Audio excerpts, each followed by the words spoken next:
我自己嘅18歲嘅時候啊，一個人走過去，我又係唔識日文，又唔識日本文化，一住就住咗15年啦。美食咧，係自己一個興趣嚟嘅，係咪每樣日本嘢都係好咧？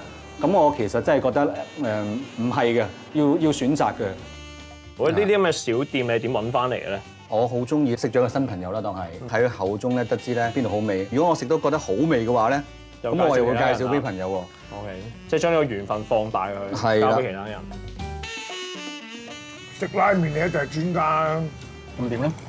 所以跟你嚟食咪好咯，點啊？你想點啊？既然我有呢啲拉麵嘅知識，同埋香港人咁中意食拉麵，同埋香港冇一個正宗嘅豬骨拉麵，點解我唔將一碗真正嘅拉麵咧帶嚟香港咧？間拉麵鋪突然之間爆紅咗啦，咁我自己都覺得係一個生意嚟喎，咁我咪決定係翻嚟香港去專注做呢個拉麵鋪咯。Mita san，嗱，其實真心係煎麵文化喺香港咧，係真係你帶入嚟俾我哋嘅，即係你係我哋香港嘅煎麵教父咁就係啦。我好想搞一啲新嘅嘢，因為嗰陣時未有一碗煎麵咧係專門店喺香港發生過嘅。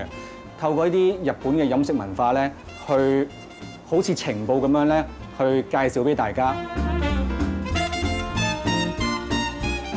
我食晒衰人。